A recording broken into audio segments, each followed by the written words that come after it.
Brought to you by Oxyrich. Manikchand Oxyrich, proudly Indian.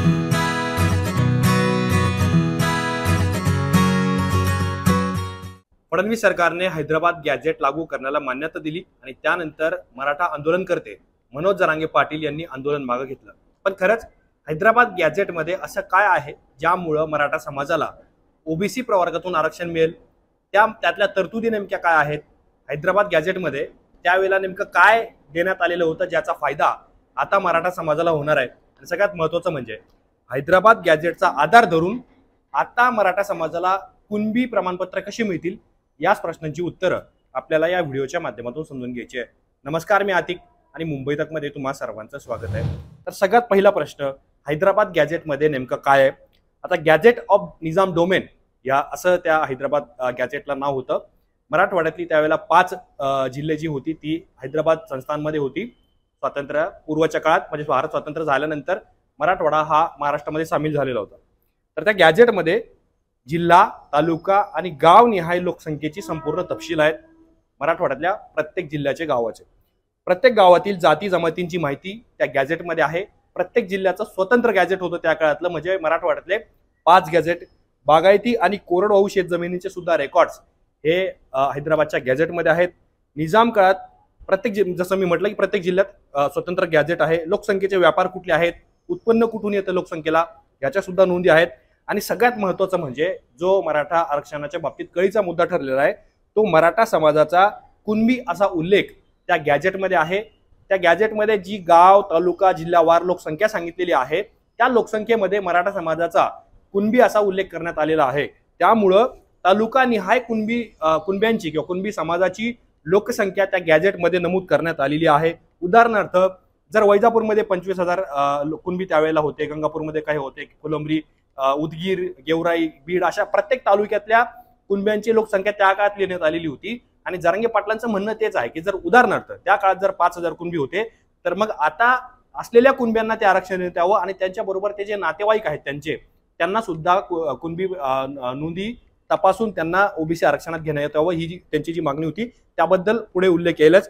आणि त्या हैदराबाद गॅजेटमध्ये कुणबी समाज हा मागास असल्याचा उल्लेख होता आणि त्याचा महाराष्ट्र सरकारने पुढे कंटिन्यू केलं नाही असं सुद्धा मराठा आंदोलनातले जे अभ्यासक आहेत त्यांचं म्हणणं होतं।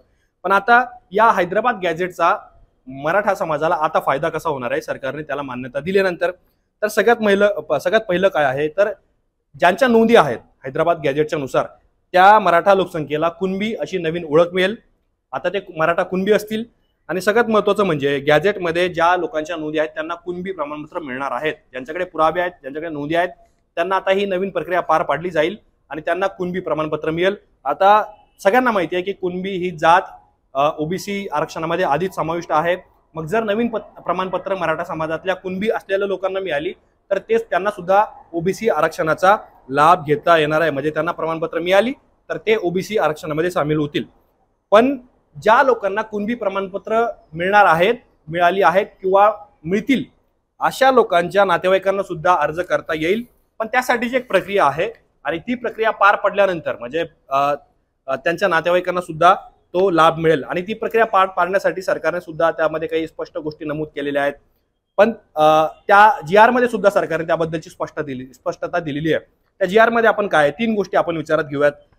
GR मध्ये सरकारने पहिलीच गोष्ट काय म्हटलेली आहे तर हैदराबाद गॅजेटमधील नोंदी विचारात घेऊन पात्र व्यक्तींना कुणबी, मराठा कुणबी किंवा कुणबी मराठा जातीचे प्रमाणपत्र मिळण्यासाठी चौकशी करून सक्षम प्राधिकाऱ्यास सहाय्य करण्याच्या दृष्टीने अहवाल देण्यासाठी गाव पातळीवर एक समिती गठीत करण्यात येईल। पहिला मुद्दा सरकार काय सांगू पाहतंय तर हैदराबाद गॅजेटमध्ये मधल्या नोंदी विचारात घेऊन जे पात्र आहेत अशा कुणबी, मराठा कुणबी मराठा जातीचे प्रमाणपत्र मिळवण्यासाठी त्या दृष्टीने त्यांना मदत करण्यासाठी गाव पातळीवर एक समिती आम्ही स्थापन करण्यात येत आहोत। म्हणजे त्या नोंदीच्या आधारे आरक्षण देण्यासाठी जी प्रक्रिया आहे ती प्रक्रिया सरकारने सुरू केली आहे। दुसरा मुद्दा महत्त्वाचा त्या GR मध्ये काय आहे, भूमिहीन, शेतमजूर, भूधारक किंवा बटाई शेती करत असलेल्या व्यक्तींकडे शेत जमिनीची मालकी असल्याचा पुरावा नसल्यास त्यांनी त्यांचे पूर्वज संबंधित स्थानिक क्षेत्रांमध्ये राहत असल्याबाबतचे प्रतिज्ञापत्र सादर करावे।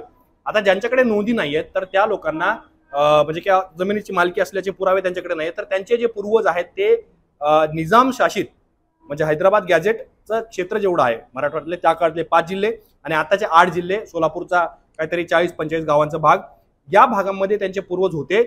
याबद्दलचं प्रतिज्ञापत्र त्यांनी द्यावं असं सुद्धा सरकारने GR मध्ये म्हटलंय. आणि पुढचा महत्वाचा मुद्दा काय आहे तर गाव पातळीवर स्थानिक समिती वंशावळ समितीच्या सहाय्याने आवश्यक ती कारवाई करून अर्जदारास जातीचा दाखला देण्याबाबत निर्णय घेतला जाईल. पहिल्या मुद्द्यामध्ये मी काय म्हटलेलं होतं तर नोंदी सापडल्यानंतर त्यांना प्रमाणपत्र देण्याची प्रक्रिया करण्यासाठी सरकारने एक समिती नेमलेली होती आणि ती समिती काय करेल तर वंशावळ समितीच्या सहाय्याचे आवश्यक म्हणजे त्यांच्याकडे नोंदी, त्यांच्याकडचे पुरावे हे सगळे तपासून त्यांना जातीचा दाखला, कुणबी जातीचा दाखला देण्याबाबतची कारवाई करेल. आता समितीमध्ये कोण असणार आहे तर पहिला ग्राम महसूल अधिकारी असेल, दुसरा ग्रामपंचायत अधिकारी असेल आणि तिसरा सहाय्यक कृषी अधिकारी असेल. आता हे तिन्ही अधिकारी ग्रामीण भागामध्ये मोठ्या त्या अधिकाऱ्यांना त्यांच्या पदाला मोठं महत्व असतं.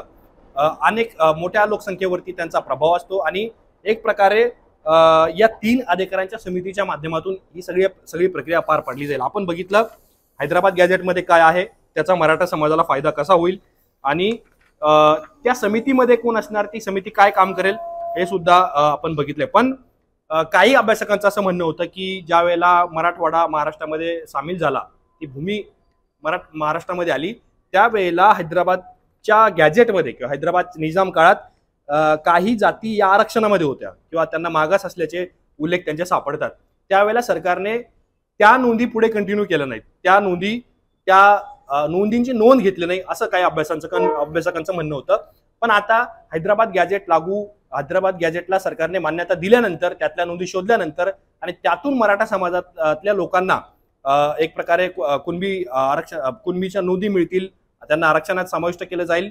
अर्थात हा प्रक्रियेचा भाग आहे, परंतु जोपर्यंत या आरक्षणाचं चे प्रात्यक्षिक ग्राउंडवरती येत नाहीत, लोकांना काय अडचणी या आरक्षण घेण्यामध्ये येतील, डॉक्युमेंट बनवण्यामध्ये येतील, ज्यांच्याकडे पुरावे नाहीत त्यांनी काय करायला पाहिजे, समिती कशा पद्धतीने काम करेल, या सगळ्या गोष्टी जोपर्यंत घडत नाही तोपर्यंत यातून अधिक स्पष्टता ही येताना पाहायला मिळेल. पण हैदराबाद गॅझेट काय आहे, मराठ्यांना कसं आरक्षण मिळेल, याचे काही अपडेट्स आणि तपशील हा पाहण्याचा आपला प्रयत्न आहे. तुम्हाला या सगळ्या प्रकरणाबद्दल काय वाटतं, तुमची नेमकी मतं काय आहेत हे आम्हाला कमेंट बॉक्समध्ये जरूर कळवा.